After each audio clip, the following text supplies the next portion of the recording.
Здравствуйте, Валерий Викторович. Здравствуйте. Здравствуйте, уважаемые телезрители, аудиослушатели, товарищи в студии. Сегодня 10 июня 2019 года. Начнем с вопроса, события, который вы, Валерий Викторович, отметили. Что это за события, на которые СМИ не обратили должного внимания, и почему вы обратили на это событие свое внимание? Ну, почему СМИ не обращают на это внимание? Понятно, они, в общем-то, корреспондентов, вот вообще понятие журфак, где готовят журналистов, вот, ну, это вообще неправильно. Вот не надо вот журналистов готовить, не получивших какого-то профессионального образования и не проработавших по какой-то специальности. Готовить журналистов на пустом месте – это готовить пустознаек и пустословов, что, в общем-то, у нас и плодят во всем мире. Вот, то есть они не разбираются в вопросах управления, они несостоятельны ни в одной профессиональной сфере, и поэтому они важные вещи никогда не замечают. Они, вот почему для журналистики и вообще для средств массовой информации, если нет какой-то катастрофы, то и говорить не о чем. Это связано с внутренней пустотой журналистского корпуса. Они не знают, о чем говорить, если нет катастрофы. Поэтому нормально было бы, журналистская профессия должна быть второй профессией у человека. То есть сначала человек приобретает какую-то профессию по жизни, а желательно еще и поработать по этой профессии, и только потом приобретает профессию журналиста, когда его учат остальному. А иначе вот так и будем, журналистские ляпы, которые везде и всюду происходят. Другое дело, почему аналитики этот вопрос не замечают. Но вот тема, о которой я сегодня хочу сказать, заметили все. И СМИ, и аналитики. Дружно посмеялись, ха-ха-хи-хи, и все. А вопрос абсолютно такой не смешной, и за ним очень серьезная глубинная управленческая суть. Вот на прошлой неделе новый президент Украины Зеленский был отмечен тем, что он сплагиатил у своего предшественника речь. Вернее, это написали ему спичрайтеры, а он это огласил. И как огласил? Вот как говорит его пресс-секретарь, что если он не согласен, это Юлия Мендель, да, если он не согласен с сообщениями, то он их отменял. То есть он бы мог это отменить, но он не отменил. Но здесь в чем? Смотрите, журналист, он огласил то, что было сказано бывшим президентом на съезде его партии. То есть это бы так и осталось бы где-то что-то там неуслышанным, если бы вот не обвинение в этом плагиате. На самом деле никакого плагиата нет. Вот абсолютно нет. Дело в том, что вот эта акция с якобы плагиатом из выступления Порошенко, она была продумана заранее и осуществлена. То есть Порошенко выступает на своем съезде, который не получает должного освещения, а у Зеленского это в Твиттере проходит, и обвиняют Зеленского в плагиате, и таким образом показывают, что это сказано Порошенко. Зачем все вот это нужно? Ну, то, что Зеленский что-то там отменяет, а что-то он там не отменяет, ну, человек, который в тех условиях, когда он должен выступать от себя, без листа, читает с листа, ну, это о чем вообще говорит? То есть он вообще ни в чем не разбирается, а везде, где он что-то делает управленческое, постоянно вспоминается рекламный ролик, антирекламный, который Порошенко про него показывал. Ты умеешь хоть что-то делать? Не, я умею смеяться. То есть опошлить любую вещь типа «это смешно». Так вот, в чем суть? Все обратили внимание, что Зеленский практически ничего не делает, и он вообще не касается сферы управления. Страна управляется как бы на автопилоте. Почему? Но дело в том, что, я повторю, до сих пор не решен баланс сил и соотношений с тем, кто и как будет управлять страной. То есть та кланово-корпоративная группировка, которая выдвинула Зеленского, она нарушила соглашение.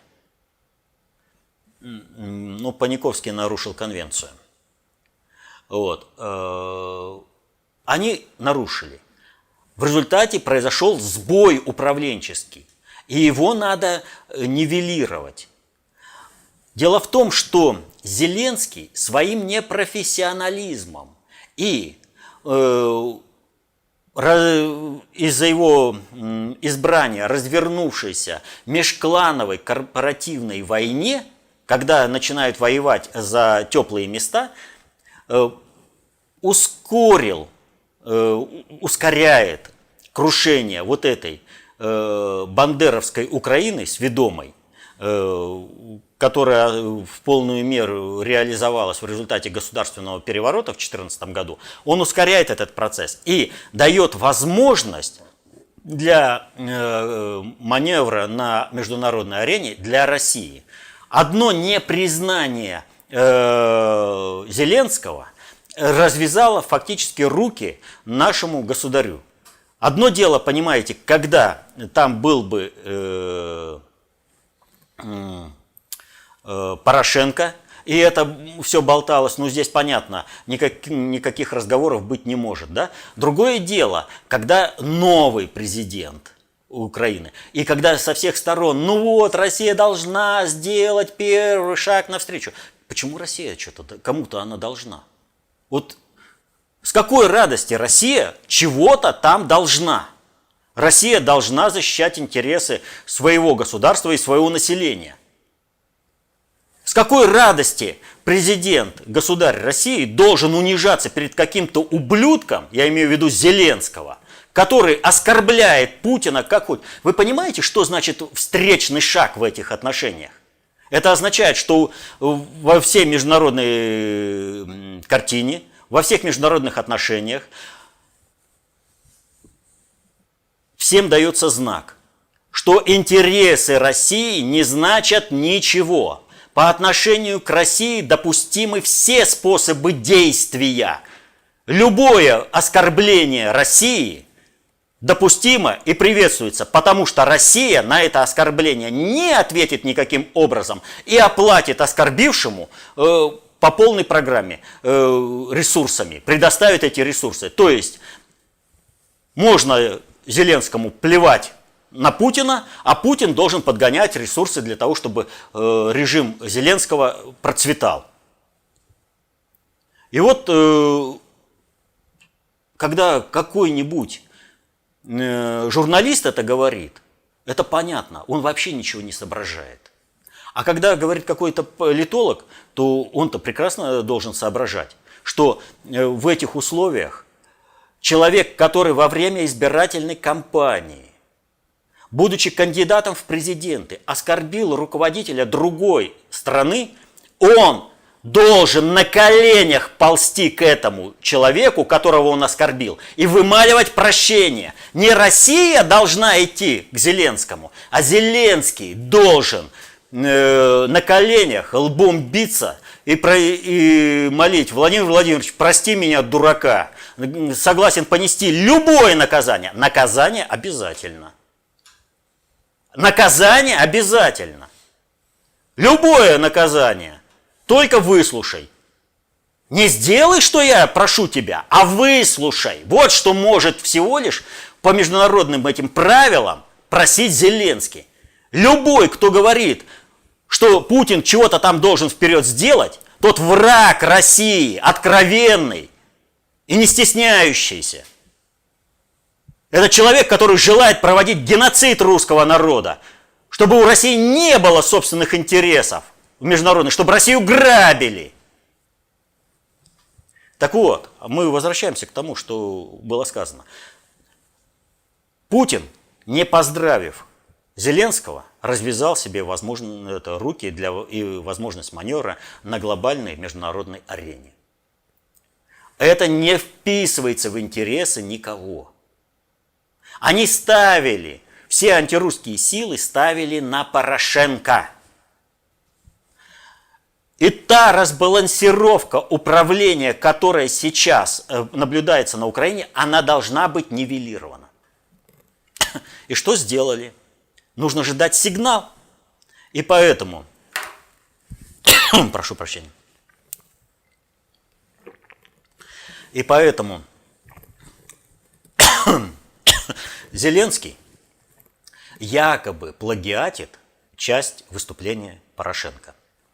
Это сделано для того, чтобы всем показать: Порошенко не отыгранная фигура, политика, которую проводил Порошенко, продолжает быть магистральной политикой Украины. О чем и сказала, кстати, Мендель. Она и говорит: если президент Зеленский согласился с этими месседжами, которые вчера проговорил, это означает только позитив для Украины, так как при смене руководства не меняется позиция Украины.